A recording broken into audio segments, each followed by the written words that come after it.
Welcome to Supernatural Circumstances, the podcast where I take you down the rabbit hole into the fantastic world of the strange, paranormal, and the unknown. I'm Morgan Knudsen. Come along with me on this week's adventure. Today, we're talking about a fascinating subject that's grasped the public's attention now, well, since these files were released. On September 10th, 2003, the CIA declassified the Gateway Process, or the Gateway Experience documents that were officially approved for public release. The objective of this program? Altering human consciousness to transcend physical limitations and access intuitive knowledge. If anybody saw the movie The Men Who Stare at Goats, you'll be familiar with what I'm talking about. But where did this come from? Where did this program, this knowledge, what is it? Where did it come from? Well, today we're talking to one of the last living members of the original research, which was done by a fellow by the name of Robert or Bob Monroe. Many of you have been listening to this show long enough, and I've been bragging about the Monroe Institute for a very long time. And they use a process called Hemi-Sync, which is actually works with the brain waves to bring people into a peaceful state and even go as far as out-of-body experiences, learning how to master yourself. And we're talking with Mark Certo today. He was one of Bob's very good friends and his sound engineer for the original research and recordings. Mark is the world-leading authority on binaural beats right now, a mechanism for consciousness research. And we're going to talk about that. We're going to talk about what that means, what started this process for him, and how you guys can actually continue with the process if you're willing to dive into it through his programs on the Triad Mind. So without further ado, let's get going.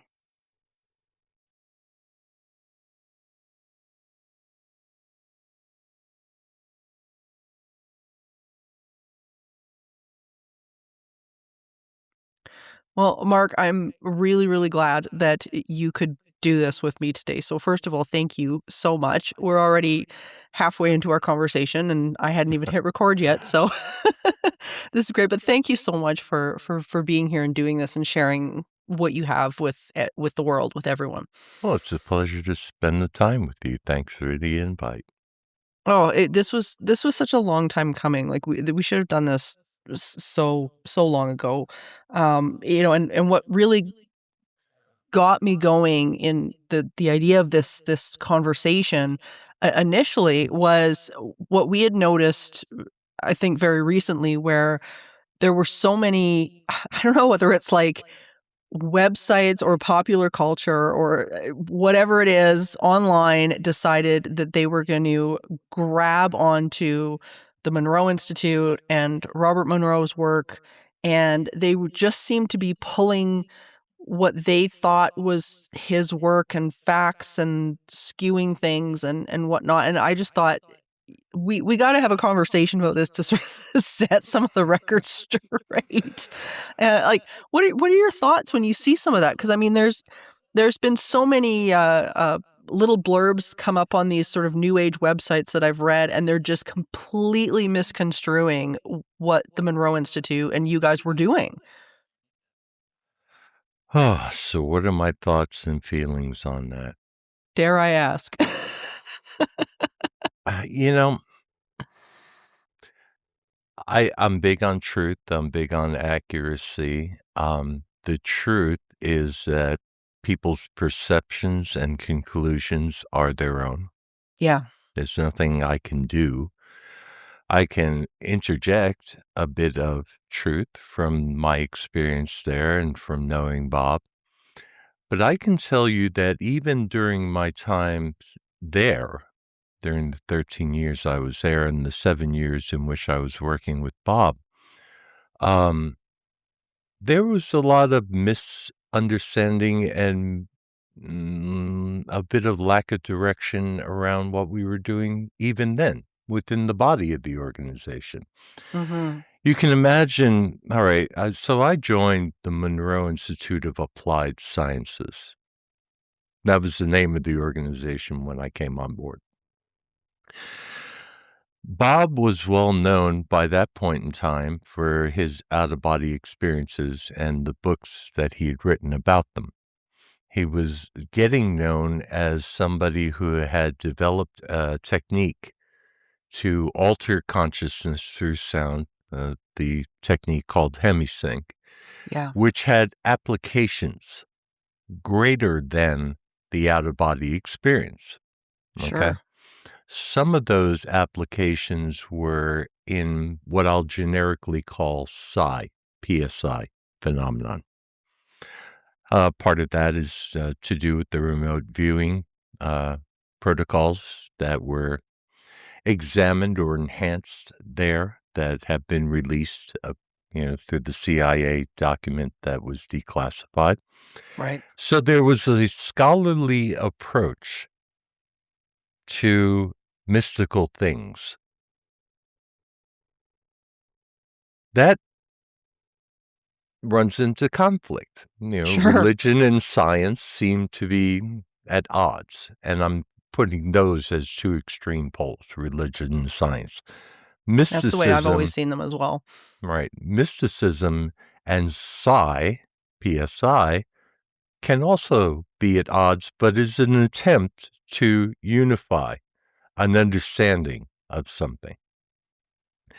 So consequently, during my time there, half the people that would come to the programs, and maybe this is still true, were at heart mystics.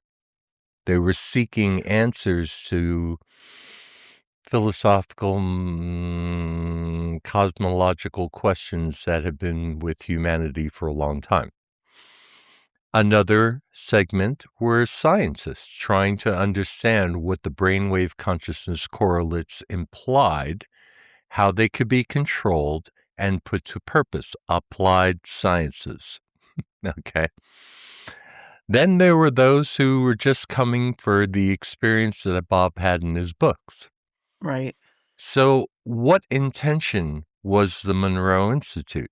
Well, we were straddling two different things. We were trying to address those who wanted mystical experiences and understand the premise of the brainwave consciousness correlates and the implications of those correlations in psi phenomenon. Right. Then we had institutions that we were working with, like University of Virginia Department of Perceptual Studies and things like psychoneuroimmunology, the mind-body connection, how we can cure ourselves through the power of mind or conversely make ourselves very ill, right? There were a lot of intentions that were kind of bang up against each other. But I Yeah. think ultimately that was appropriate. So the Monroe Institute didn't really, at least during my time there, was never really about one thing. Bob was really interested in trying to figure out the mechanisms behind the mind and the field. The field being like the morphogenic field or the, Sure. The field in which all things are created, the unified field theory. I mean, all of that. Right. Consciousness and that field have an interaction that goes on that creates this thing called reality. And Bob was trying to figure out how it is that it works. He wasn't trying to teach people to go out of body or go further and further in consciousness necessarily. The idea was to make better informed and better intentioned human beings through the heart. Yeah. So and I'm sorry. that has definitely not come across in many of the little Facebook blurbs and things like that. That we've No, been quite the reading. contrary. Like, A lot of goodness. people think that the Monroe Institute is some nefarious CIA mind control, operative. And Right. it's like, well, no. But, you keep on having that fantasy if you want to. I can't. So it gets back to your original question about perceptions. I don't know what to do with some of these perceptions. I can try to inform them through truth, but it's usually the first worm that gets into the brain or into the apple that eats the bulk of the core. So that's Yeah, the way people walk around. They say, well, you could tell me the truth, but I don't want to believe it at this point because I heard AI yeah. told me, okay, Hmm. fine. Live with that then. Enjoy that. Yeah. That's all I have to say. Yeah, no, I totally understand. Like, I think too, it's a narrative that is uh it's interesting for the internet to grab onto. Like it's and there's bits and pieces of truth within it because there was CIA involvement. So Oh, yeah. people maybe are grasping at straws, like, here and there, like cherry picking what's been going on. Do you want to talk a little bit about that? Like, here you guys were developing uh an incredible program. I mean, the Hemi-Sync program, I mean, I still use, like, I mean, I have the Expand app on my phone and, all of those things. Like, I mean, it's a phenomenal technology that you guys discovered and put together. I mean, I use it. Heck, even my little snake Galen, he uses it.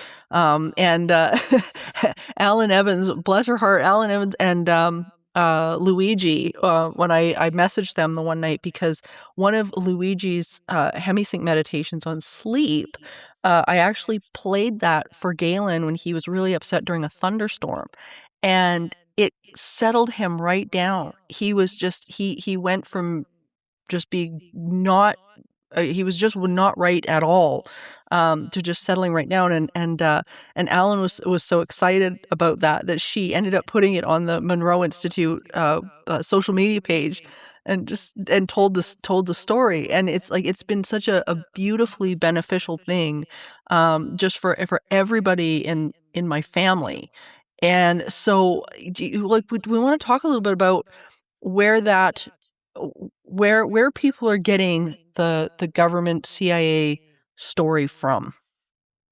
The internet. Of course. you, The you internet. said it yourself. I'm sorry to Yeah, answer you want me to tell you a story. First of all, I need to make it clear. All right. I don't work for the Monroe Institute and right. I don't represent them. So any questions oriented towards what the intention of the Institute is, what their technology is all about, after 2001, you'd have to direct it to the Institute. All Sure, right. yeah. My history there goes from 1988 to 2001. So that said, I agree with you wholeheartedly. Everything that we did in the lab between 88 and 2001 has been incredibly beneficial. Yeah. It was well researched, well peer reviewed with other clinics. Um, Not always shown to be effective towards the things that we were hopeful for in that peer review process. And we can talk about that if you want, but we learned from that.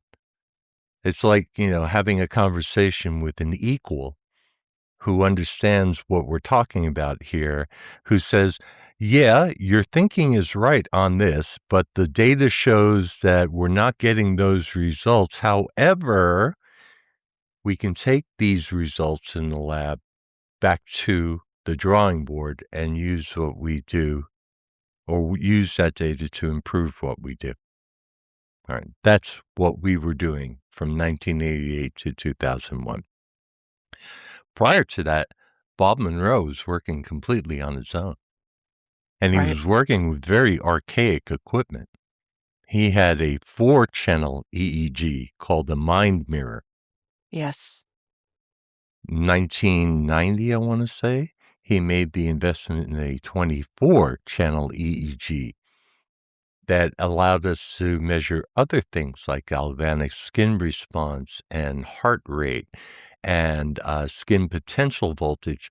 These were markers and indicators that enabled us to see a lot of things outside of just brainwave activity, but the whole energy system of the body. We even employed magnetometers at one point. Point being, he put a lot of effort into actually disproving some of his original claims, which didn't sit well with him, but we in the lab were loving it.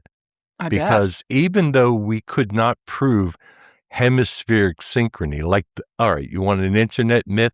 The internet myth is you put on these headphones, right? And your two brains or your two sides of your brain are working in an asynchronous fashion. Right. You put on these headphones, you push play, and automatically your brain goes into lock synchrony.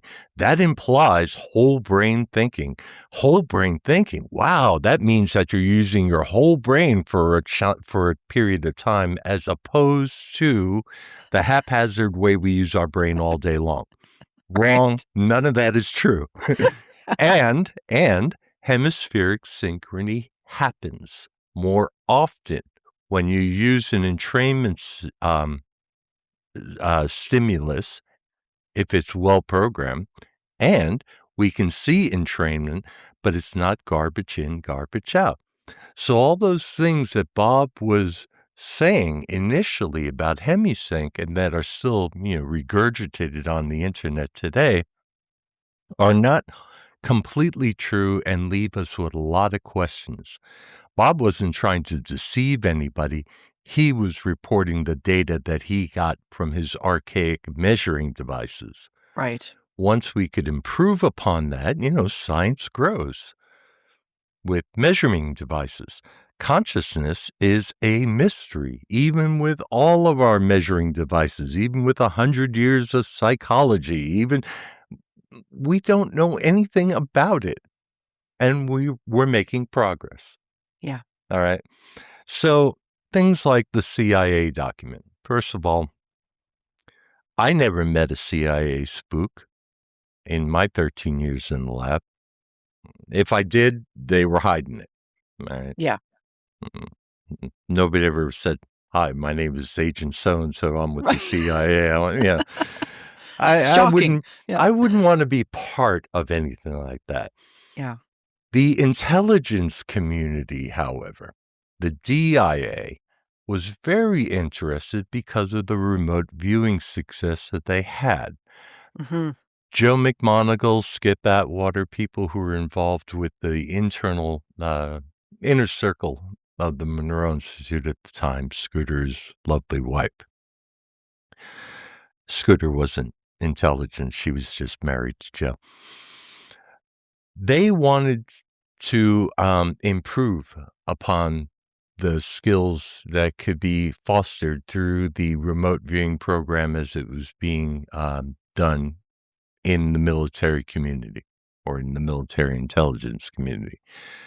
Joe, who is like one of the premier remote viewers that have ever lived, very talented psychic, found that listening to Bob's recordings put him in a cool down period that enabled him to become more receptive to the information flow as he made contact with it.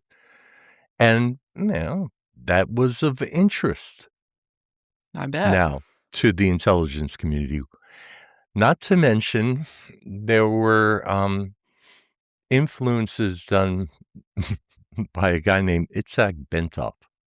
He wrote a book called Stalking the Wild Pendulum.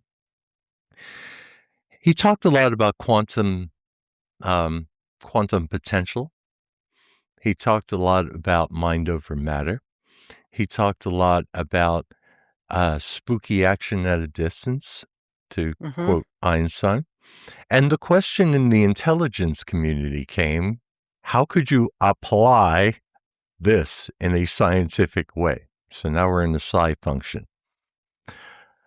The idea was, well, maybe this could go beyond simply accessing data through remote viewing, spying on our adversaries.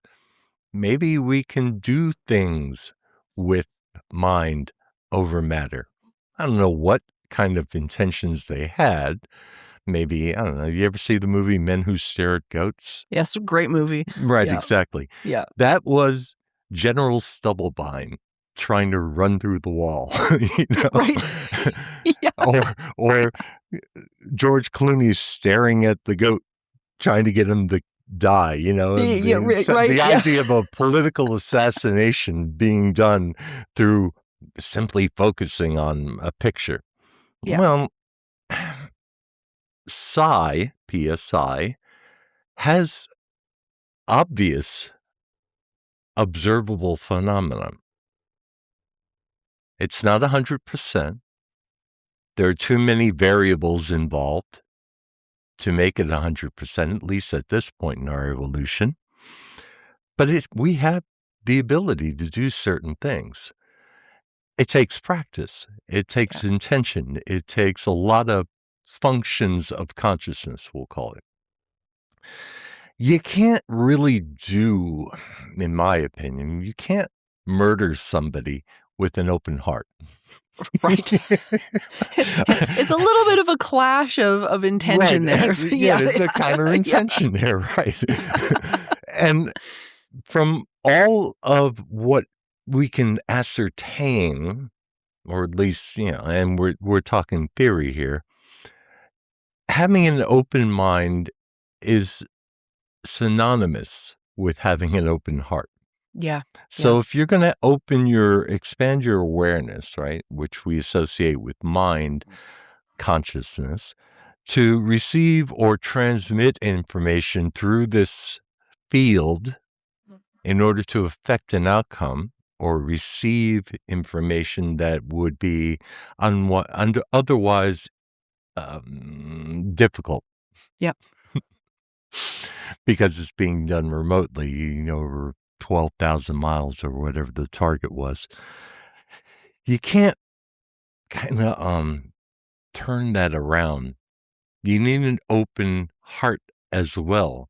Open means open, not, you can't not conditionally compartmentalize the psyche.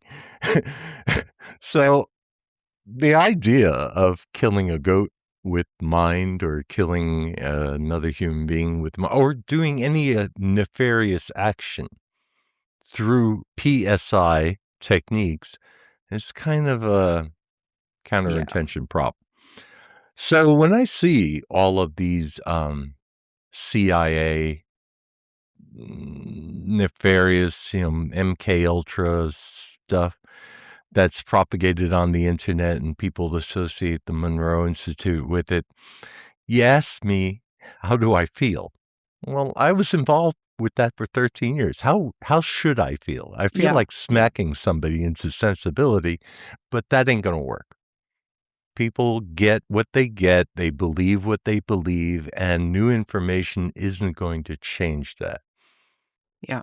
Well, that's why I wanted to have you here on this, because I think there is so much misinformation that's out there, and as we move closer to what people are talking about in terms of disclosure and and all of these things, and I see so much, whether how close what we're reading is to truth or not. I mean, God knows.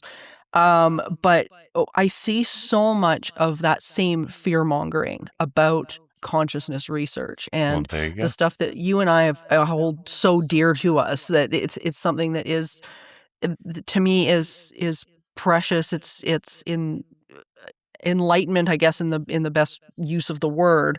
And it makes me sad to see that people want to kind of demonize the idea of meditation, of reaching out to maybe intelligences beyond ours, and labeling it as something that is evil or demonic. And like, do you think that's coming from a place of fear? Do you think this is coming from a place of if we use fear, then of course we can control the masses, because we know that's a thing.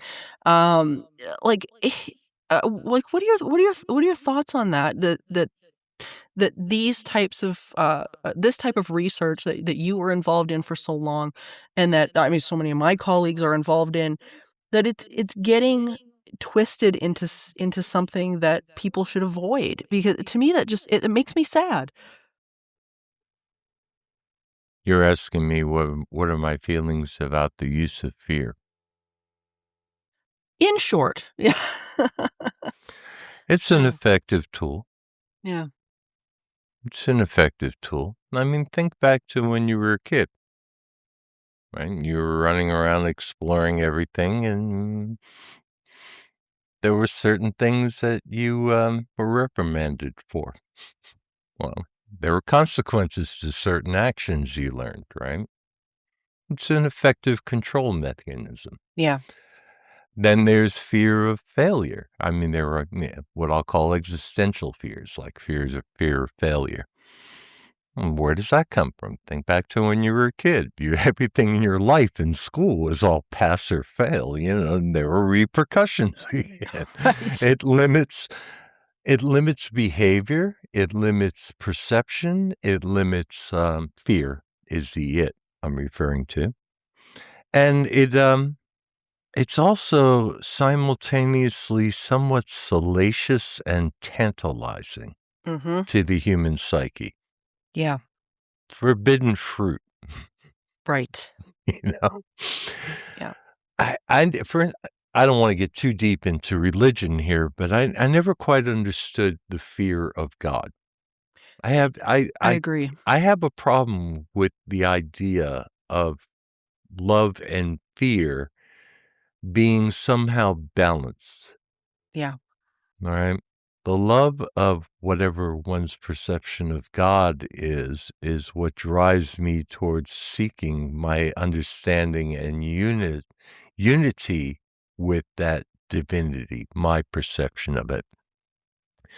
If I was afraid of it, why in the world would I seek it? I'm not a masochist, right? We can then talk about, fear was introduced into religion as a form of control over the masses. absolutely. Yeah, okay, we can accept that because we understand early childhood development and how that plays in the psyche and all. But fear is also, as I said, tantalizing and salacious. We watch horror movies to, I don't know, get our jollies. We want to Yeah, be put in those tense situations, where we're yelling at the TV and going, "Don't go into that room, you idiot! There's a monster in there." hell, that's me in every hockey game. Right, exactly. Or exactly. So I don't know. We have I don't want to call it counterintuitive, but an interesting relationship with fear. And those who understand the manipulative power of fear use fear for their personal gain. Your parents didn't really gain much by telling you not to stick that screwdriver in the light socket. You know? They were Just 48 afraid. hours in the emergency ward, but Right. They were just trying to keep you safe and maybe teach you a few life lessons that were useful, right? They weren't trying to limit your curiosity in that moment. And yet it may have had that effect, right? All through your life. You were afraid to try different things based on your curiosity for fear of whatever. Well, I wish I could say the same of governments, but or YouTube channel yeah, people, you know. But a lot of them know that these salacious energy of fear is attractive. yeah, yeah. So they use these, how many thumbnails on YouTube are filled with flames? Why is everything burning on YouTube? Why is there no world peace news channel. I mean, Yeah. there are so many wonderful things that occur every single day, but CNN isn't breaking those news stories. I'm not harping on CNN. It could be any, Sure. from legacy media to alt Yep. media. It's all shouting, and it's all designed to make you tense and keep you on the edge of your seat. Why? You need more information. The more information you get, and we are the trusted name, the more information we give you, the better you'll feel. No, you're going to be scared shitless for the rest of your life if you Which keep up that causes you behavior. to keep watching and want more information. Yeah. And you're on a hamster wheel. Yes. Yeah, absolutely. That's one of the things that I loved about what you and Bob did and put together with Hemi-Sync was that it was such it's such a stoppage of that hamster wheel for so many That's its people. whole point, right? That's exactly the whole point. And I know, like, for myself, I mean, whether I'm just looking to enhance that connection with consciousness, with source, or just to put a stop to the hamster wheel. That is one of the main things that one of the main benefits that I find is so powerful about this stuff. But I think you brought up a really good point, which is the addiction to the hamster wheel. And that's a hard thing to break. And I wonder if maybe some of the aversion to, spreading a bit of information about Hemi-Sync and the things that you guys were doing, I wonder if some of that somewhere stems from, well, if that succeeds, then the hamster wheels do stop, which, I mean, isn't serving the internet. It's not serving the media in any way, shape, or form. If people can get off that hamster wheel. Well, I was a little quick on the draw by saying that was the whole point. That wasn't the whole point. Slowing down the hamster wheel is a great metaphor for slowing down mind consciousness, which is informed and reactive. Yeah. All right. It has other benefits than relative peace of mind for a short period of time. Of course. Which is, in the case of most Hemi-Sync recordings, about 45 minutes. Tried mind recordings can go a little bit longer because we really engage people in what to do once the hamster wheel slows. The conscious mind likes activity. So tried mind recordings gives them things to do. We'll put that on as a sidebar. Yeah, I was going to say, I'm like, let's put that a pin in that because I want to talk about that as well. Okay. Bob knew this well, and he'd give people things to do, but those things had to do with the exploration of the self as it existed outside of physical sensory input. In other words, we are a compendium in our waking lives of input. Yeah. Words, thoughts, internal feelings, internal thoughts, words coming at us from a TV or, screen, people, places, our sense of smell, our sense of sight, all of our sensory input gives us a frame of reference for something we call reality. Well, when you put those things to sleep, to a degree, the hamster wheel slows. Conscious mind likes to keep it moving.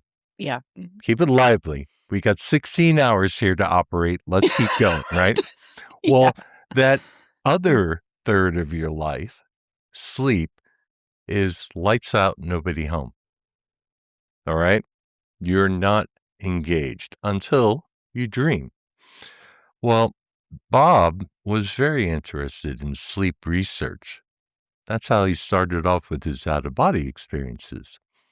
He got a notion in his head that, hey, I'm wasting a third of my life. I could be more productive. That's so So Bob too. yeah, right. So he's Yeah. thinking, well, what can you do in your sleep? What can you learn? Well, maybe you can learn a new language. Maybe you can learn physics. Maybe you can, who knows?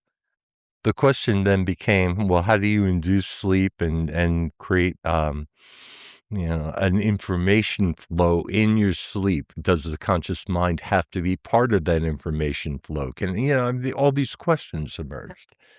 So that obviously led him to straddling the borderline between wakefulness and sleep, and the results were the hypnagogic state and accompanying vibrations, which could very well be a form of lucid dreaming. It could also be a form of arousal during entering into the delta state, where the conscious mind all of a sudden becomes aware that it's asleep, and the result is a bit of shock, which creates a mixture of adrenaline and dopamine, which creates a physical sensation of vibration within the body. I mean, we don't know what it was or what Yeah. it is, but what we know is that there's power in exploring it. That power has to do with slowing down the hamster wheel and keeping the mind focused on what the potentials of this new sensation of self includes. Mm-hmm. Yeah. You can use that other third of your life Right. in unique ways. You can use the hypnagogic state, which is akin to sleep, in unique ways. So the potential wasn't just to slow down the hamster wheel of information flow and processing. It was also designed to allow information to bubble up, to clear. It was also designed to help you understand that you can be conscious on multiple levels of self or Right. multiple levels of being where information containers exist. In the triad mind, I use the Vesica Pisces to show if you don't know what a Vesica is, it's two circles that intersect right there in the center, and it creates a small thing that looks like an eye, right? I use that small eye as the conscious mind, that which you know of yourself. The larger circles above and below are symbolic of superconscious and subconscious content. All day long, we get content. Some of that content is processed consciously. A lot of it is dumped Yeah. into the subconscious content. Sure. It has a ramification or a reverberation on the way we process reality that psychology is only just beginning to understand. Yeah. And Jungian psychology, in my opinion, has a better grasp on it than other branches, but I'm not a psychologist, so I don't get to weigh in on that. And superconscious information has a lot to do with what Jung called part of the collective unconscious. Right. I don't like the word unconscious because once you start exploring the hypnagogic state, you're no longer unconscious of it. Right. Yeah. You're very conscious of it. Same thing with lucid dreaming. When you were interacting with the dreamscape and an active participant and observer of what that content is, you're no longer unconscious. Right. Yeah. You're consciously engaging. Yeah. Game changer. All Yeah. right. So that was another benefit or point of exploring the hypnagogic state. To clear out subconscious content and to access superconscious content. Yeah. Oh, absolutely. And what's interesting to me, like as you're breaking this down and talking about it, and I don't know if you felt this at all while you were working in some of this in some of these areas, but did you ever feel that there was something that was maybe co-creating with you guys that was non-physical?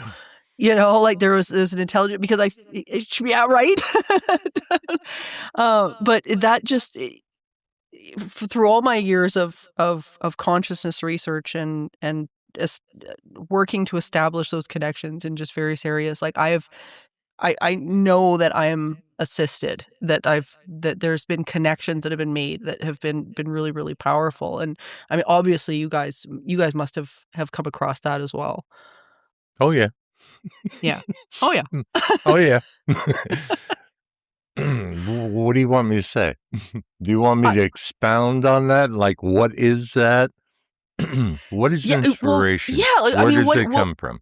What was what was that to you? Where did you think it was coming from? What was your experience of that? Because I know mine's been incredibly powerful, and it's shifted how I move through the world. When did you come upon it? Oh gosh, early. I mean, probably it was far before I started Entity Seeker, so that was close to 25 years ago. And then Keep going. far more. Keep going. Right? Yeah. Keep going. I mean, really began to engage with it at that point. I don't want to say that's when I discovered it, but when when I really got my like, holy crap, okay, something's going on here. Like the realization that that's what was going on. But then even more so in the last 10 years that's developed. The connection's gotten so much better and so much stronger, and it's amazing. Well, this is not a new phenomenon. Not at all. Human No. history. When I got there, you want to hear an Institute story? Of course I want to hear an Institute story. Okay. So my first day meeting Bob Monroe, I won't get into all the synchronicities that occurred to make that happen. All right, but that was a well-planned accident. Well, maybe I should, but it would take like half the interview. So, and I'm sure you want to go into other areas. So I get to the lab and with Bob and a guy named Walt, who was kind of running the center at the time, at least the upper part of the hill. And as I walk into this building, which is supposed to be the recording studio that Bob wants me to be the engineer in, there's a recording light and a black door. And the recording light, was kind of like those old radio on-air recording lights, right? Yeah. And Bob turned to me and said, "We're going to have to be quiet for a few minutes. They're still in session." And I'm like, "There's a recording session going on. I don't hear anything. It's all very quiet." And the light went off after a few minutes. We walk in, there's an old fellow sitting there amidst all this gear. I mean, like floor-to-ceiling recorders everywhere. And his name is Martin Warren. We became very good friends. Martin was one of the original consultants to Bob in the early days. And I walked into this abysmal control room by recording studio standards, but by lab standards, very cool. Lots of bells and whistles and lights and I look out of this big window, which still exists in the lab, even though it's not a lab anymore. And on the opposite side of this window, now again, in my recording engineering experience, that is a window that you could use to see the musicians on the other side. Well, there were no musicians on the other side of this window. There was a big box. And I saw an old woman who's Martin's wife coming out of the box. And I was like, what in the hell is going on here? I didn't find out immediately. But Rita, Martin's wife, was one of the original explorers. If you don't know the Explorer series, you can find a lot of those. They're channeling sessions, for lack of a better word.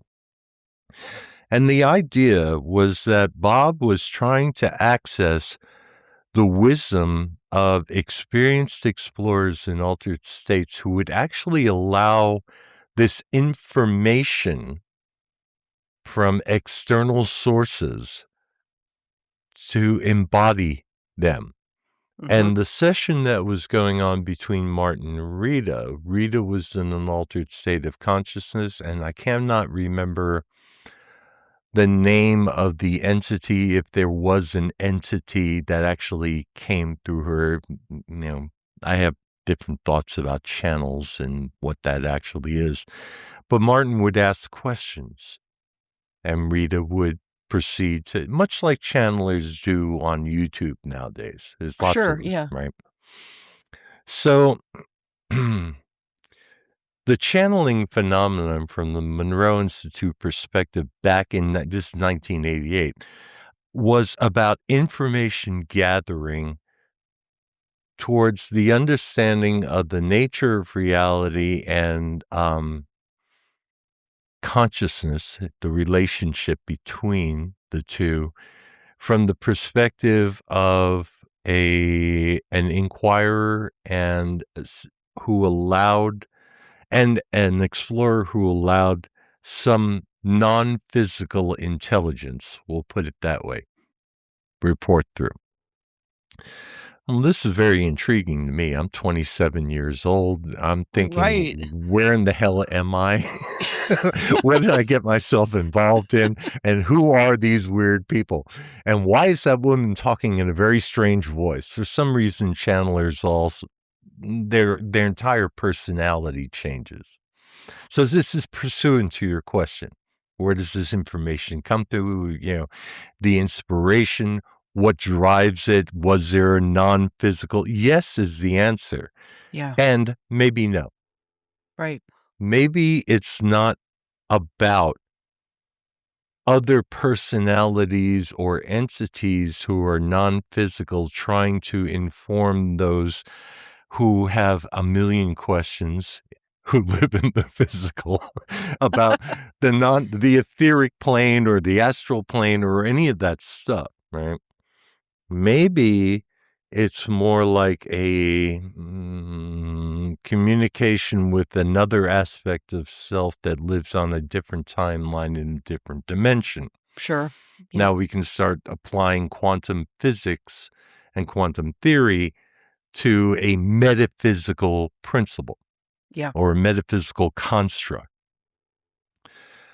And then I'm bringing up all these old names. It's so great that you asked this question. I haven't thought about this in a long time.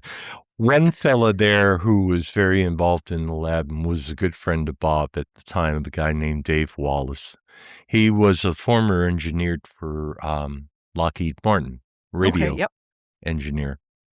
So he worked on guidance systems and things like that for missiles. And Dave was quite knowledgeable about a lot of things that he couldn't talk about working for Lockheed. But you work in the lab with these people, you get to know them, you get bits of information, right? One day I was asking Dave, because I now came to understand a little more about the channeling or the Explorer program that was going on at the Monroe Institute. I'd been there for a couple of years by this time. And we were kind of wrapping that program up. And I turned to Dave and I said, what do you think of this whole channeling thing? He said, well, my attitude is just because you don't have a body doesn't make you a person with good intention. And I said, what do you mean? He said, well, we don't really know what it is that these people are accessing. It could be another personality. It could also be an actual energy source that is sitting, has access to the Akashic records, if you will, that are giving this information freely to help humanity. But we don't know is the answer. So we need to be discerning. Just because you don't have a body doesn't mean that you have good intentions. In the Judeo, right, and in the Judeo-Christian mindset, that would mean that these were nefarious entities, demonic sources. Yeah, I sensed these energies. I sensed the inspiration. I never sensed a demon in all my days. Yeah. You would think I would have come across a demon sooner or later, right? In the form of a CIA spook or if the Monroe Institute was some kind of nefarious place, I would have come across. Nah, No. didn't happen. Sorry to burst your bubble, Bob. Yeah. Yeah, no, I couldn't agree more. I mean, in all my work with this, that's not my understanding of it either. And No. it's always been so purely helpful, and not only helpful, but wanting wanting me to discover going forward on my own as much as possible, Right. with them there to assist that. Right. So until I've made the request, "Hey, would you mind if," or "Could you Right. intervene here," or something, they, in my experience, don't do that. It's just they want to see that sort of unfold, uncover. That I don't think they want to take that journey from us. I think that's part of the expansion for ourselves and whatnot. And it's like they're they're wanting to be a part of that, to co-create with that, and to watch the unfolding. It comes across to me from them that they are thrilled at Yeah. that. Yeah. Well, let me put you in that role. Okay. Okay. If you could go back in time and talk to your 18-year-old self who was asking a million questions, right? And you heard them, Right. right? And you wanted to Yeah. help because it was you and you have self-interest. Right. But you know the way it all turned out from the perspective of the 27-year-old you are now, right? Full Oh, of thanks. wisdom. I appreciate the Full, 27-year-old. who isn't perpetually 27. And you want to be able to help, but you know that every step that happened from 18 to 27 made you exactly who you are today. None of it was wasted. How Yeah. would you Yeah. advise yourself if you could traverse time and get to the consciousness of your 18-year-old self? Yeah, and and it's funny that you asked that question, because I've asked that same question of myself a lot. And I think the way that I would approach it is exactly what I get from what I perceive as spirit's intelligence that often helps me, which is focus on self-love, which is such a big one, is Right. understand, love yourself first and foremost, and that the answers aren't going to come from out there. It's going to come from, I would encourage that inner work, that inner connection. And again, like you were saying, just the guidance through the experiences, so that the lessons and the understanding is there in the future. Because like you're saying, I really feel like nothing that has happened is wasted. I mean, I find myself calling on experiences that I had, 15, 16, 30 plus years ago.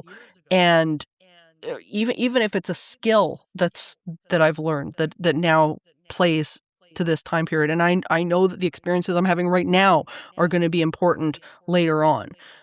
So that to me is probably the biggest lesson that I would impart on my younger self, is just focus on self-love, understand, turn inward, get what you can out of the experiences that you're having, for sure.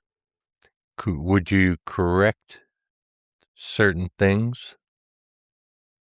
That's a hard question. I think I'm not sure that would be my place to do that. I don't think that would be my place to do that, because that's not how things were unfolding. I would. Would you? And I'll tell you what, it wouldn't be the circumstances. Yeah, yeah. It wouldn't be the relationship. It would be wisdom about Mhm. my perceptual abilities between age 18 and age 27.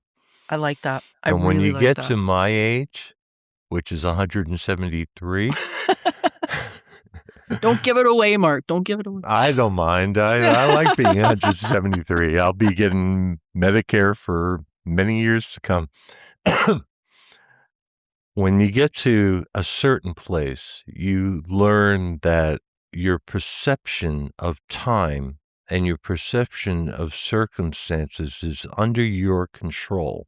Yes. That yes, very is much. a game changer. Yeah. If I had that wisdom at 18, that would have been amazing. I had that much available to me at that time. And it was only through getting off of the hamster wheel of through a meditation practice that I began that at that early age. I started meditating at 16 when it wasn't very popular and there was no yoga studio on every corner. Sure. All right. And there were very few books on it and very few people to teach me. But somehow, some way, people came into my life that gave me the appropriate information I needed to get me to the next level. If I could change anything from the past, it'd be my perceptual abilities. Yeah. It's like, don't use this for entertainment. Use this for evolution. It's a whole different E word. Very much so. And like I've always felt very fortunate because very early on when my best friend and I, Stephanie, we knew that this is where we wanted to go with our life, our careers, everything. We uncovered that really, really early. And that was one of the things that we put forward in terms of our intention and our mission with Entity Seeker Research and Teachings, was that was a dominant intent and interest for us to do that. And I always felt really blessed because at the time we were really the only ones in our area, maybe even in our country, that had that focus, and it drew a lot of people really, really early on, because we were the only ones that were putting that out there, that this wasn't something that was out there. This wasn't a phenomenon that was out there per se, that this was something that was consciousness driven, and that's where we needed to focus our attentions rather than ghost hunting shows and you know the pop culture aspect of it. And I mean, at that point in time, there was not much of that out there. I mean, it was the very beginning phases where this was sort of kind of hitting TV, but not really, and whatnot. But I've always felt like we had the right direction really early, and part of that was my great grandfather, A.D. Watson, because A.D. was in Canada. He was one of the first parapsychology researchers and consciousness researchers in Canada, and Really? He was, yeah, and he was he's an amazing man. He was a physician, and he was a poet and an astronomer and like a whole bunch of things. He's published tons of books. Yeah. Oh, phenomenal human being. And he ended up writing 2 books on the subject because he met what we would consider now like a channeler who was a really interesting character. He had like a grade 6 education. His name was Louis Benjamin, and AD at the time was a absolute skeptic. Like he was a man of the hardcore science. I mean, this was the early 1900s. Right. And his friends who knew Louis Benjamin asked him if he could come and use their house, use AD's house, his back room, for these sessions. And AD was like, oh, okay, well, you guys go ahead. I'll make you coffee, but I'll see you later.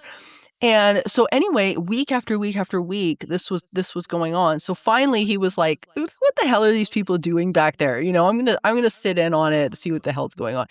So he goes and he sits in on it. And interestingly enough, his mother, who had passed away, ended up coming through.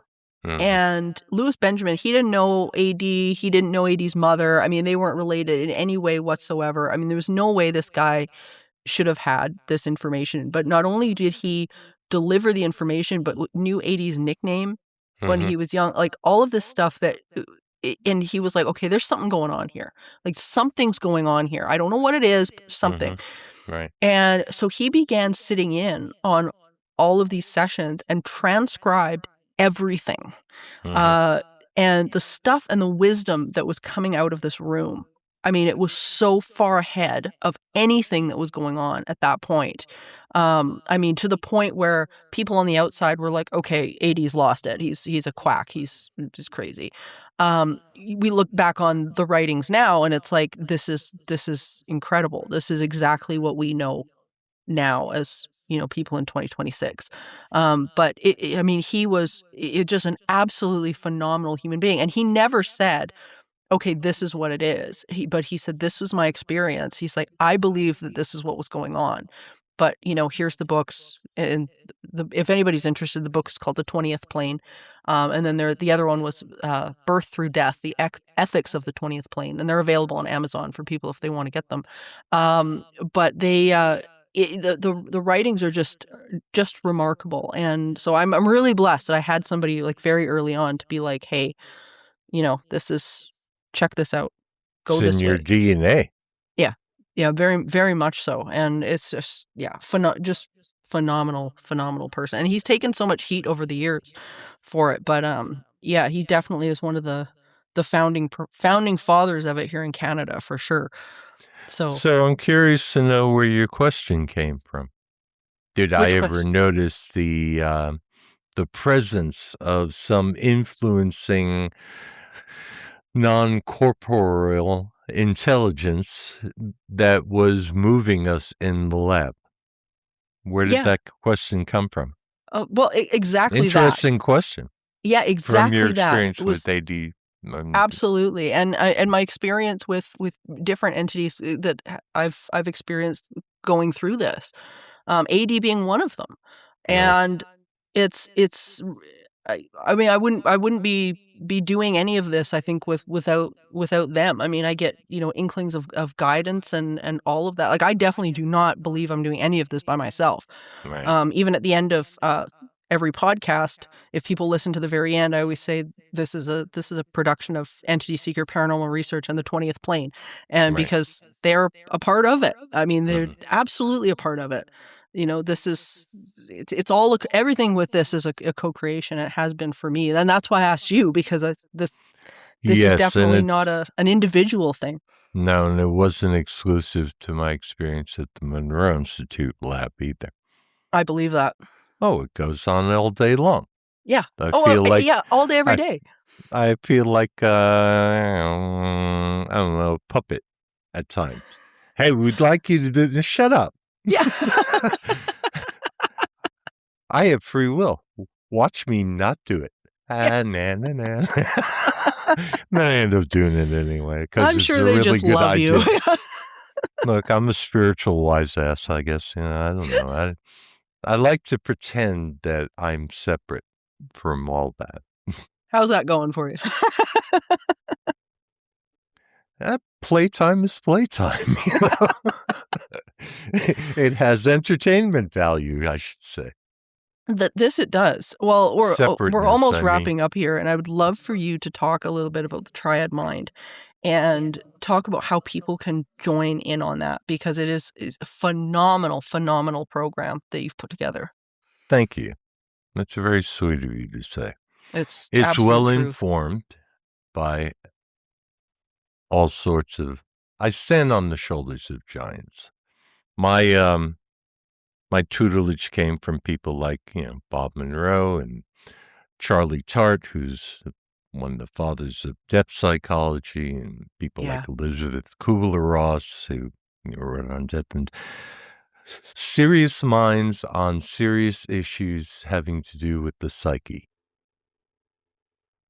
The triad mind, in my opinion, is an extension of all of those. Edgar Mitchell, the list is long. So, what is the triad mind?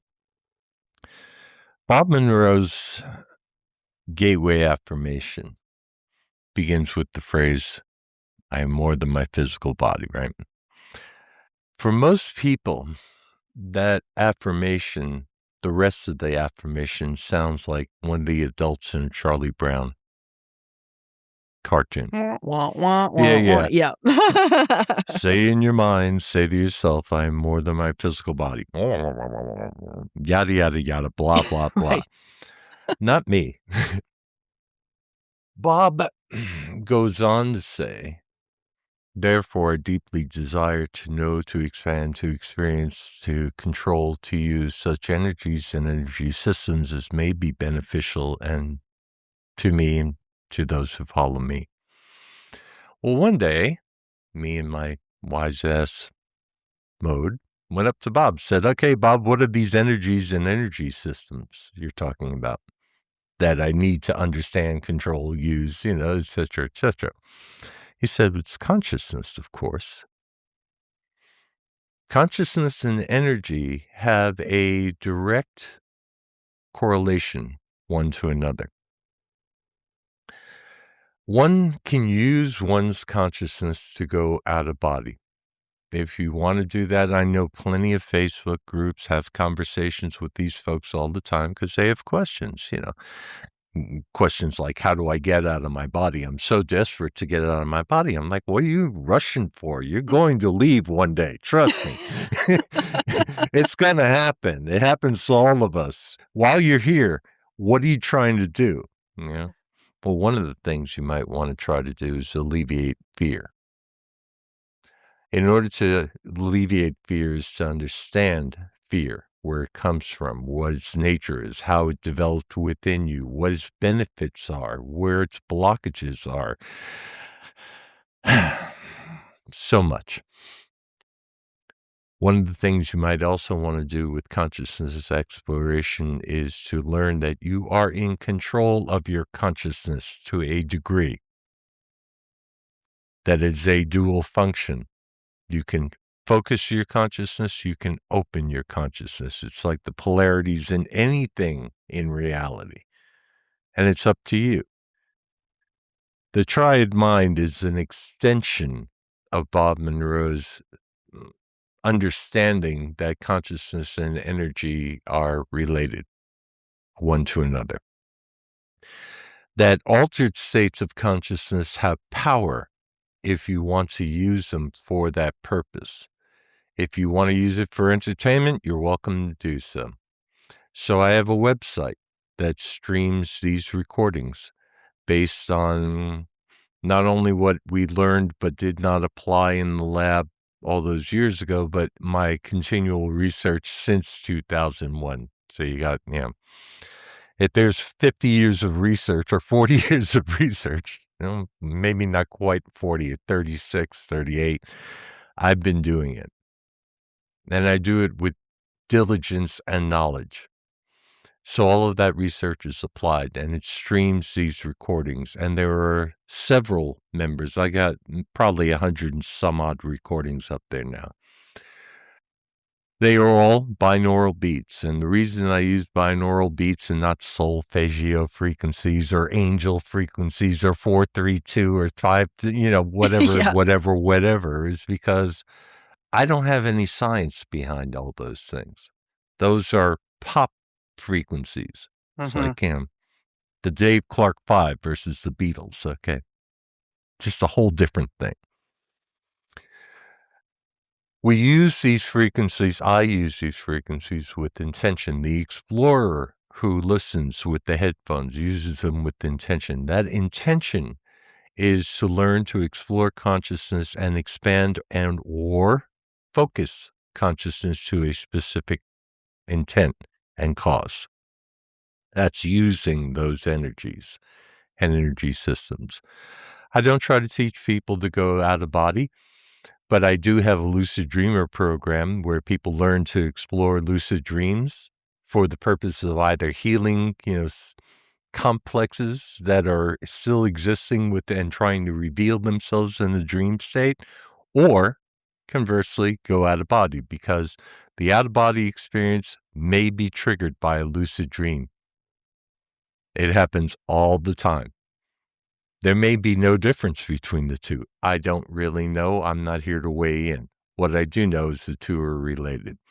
So you can use level 1, which will cost you $5 a month to learn how to regain control over your anxiety and stress, or learn to focus and concentrate, or get some sleep, or just learn to have a kind of free-flowed mind meditation without any real direction.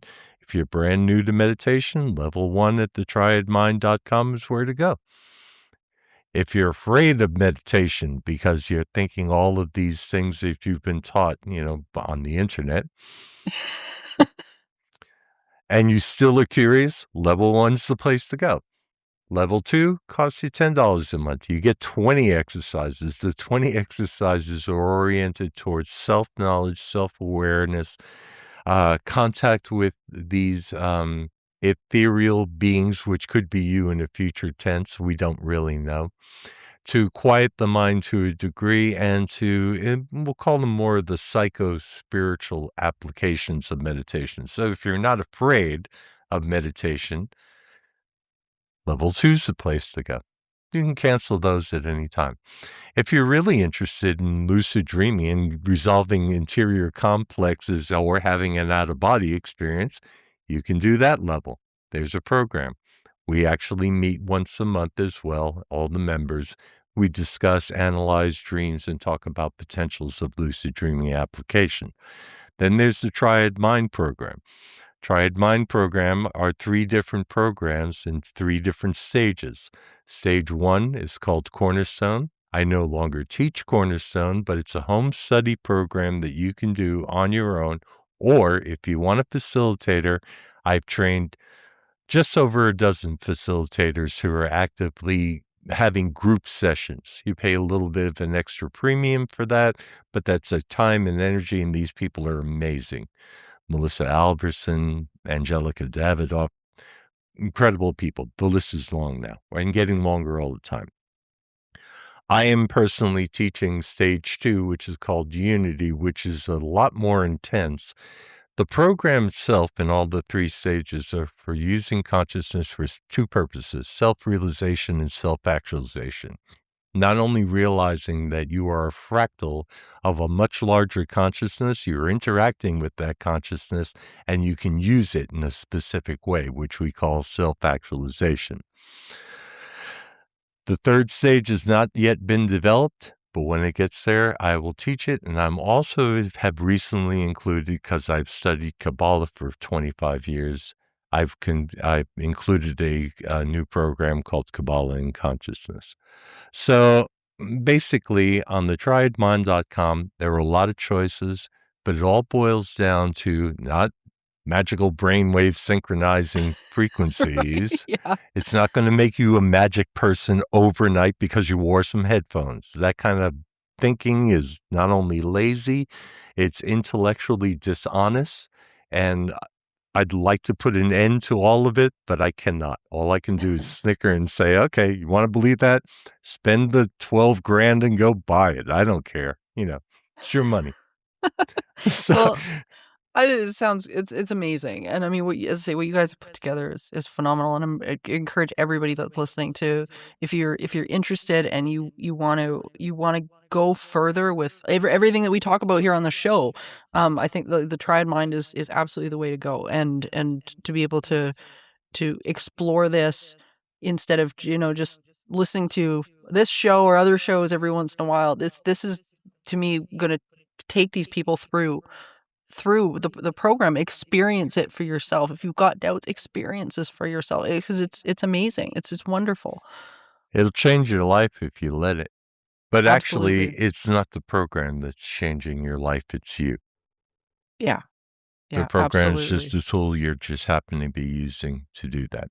Yeah, you've got to do the work. It's, at the end of the day, it's you're the one that has to do the work, and I love it. I love it. Thank you so much, Mark, for doing this and sharing this with everybody. I think I'm sure people are going to have a million other questions, and I mean, I feel like we're not even done this conversation. No, we're not. But if anybody has questions, you can reach me at mark@thetriadmind.com. That's I'm wonderful. happy to Well, talk with anybody.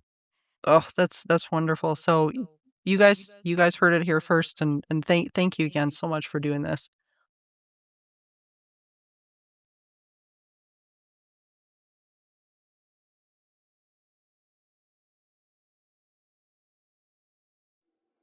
Well, what a gift to have Mark on today. He's such a good friend of mine and is such a kind person. He has such wonderful intentions for people, and I think that gets misplayed quite a bit when people get going about what the CIA was actually doing with this research. And the big question on everybody's mind is this still going on? Is there something else going on with the CIA, especially now that we've got the MK Ultra hearings that just started, and which was a branch of the CIA's investigation into how they could use things like remote viewing and out-of-body experiences and all sorts of things for espionage and stuff like that. So there's still a lot of questions that need to be answered, and there's this research very much took two different paths. One path was the peaceful intentions and incredible results that have been the legacy of Bob Monroe and the Monroe Institute, and of course now what Mark Certo is doing with the Triad Mind. And the other legacy, which has been MK Ultra and people that have been victimized by nasty intent, people that should not have had, in my opinion, should not have had this ability, technology, all of those things that have just abused it. So it's a very interesting subject matter, and I hope you guys delve into this. You can actually watch the MK Ultra hearings. They're on YouTube now.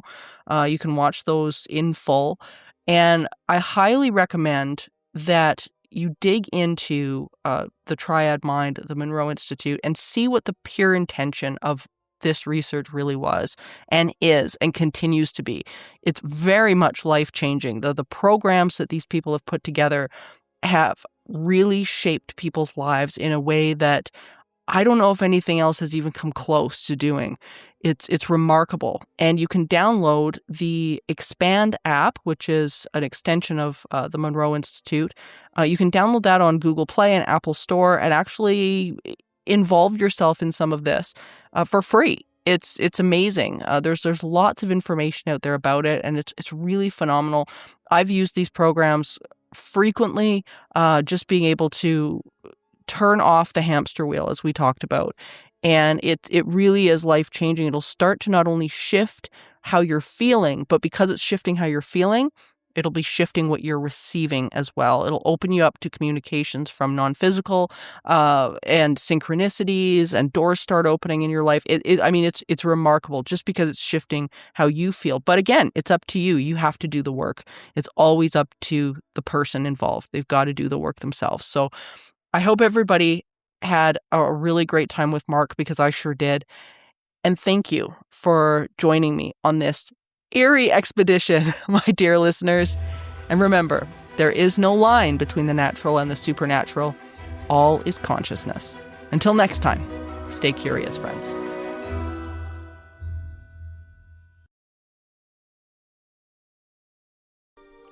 Supernatural Circumstances is a co-production of Entity Seeker, Paranormal Research and Teachings, and The 20th Plane. This podcast is a part of the Curious Cast podcast network. You can find out more about me, Morgan Knudsen, and book me for live appearances at entityseeker.ca. You can also email the show at supernaturalcircumstances.com.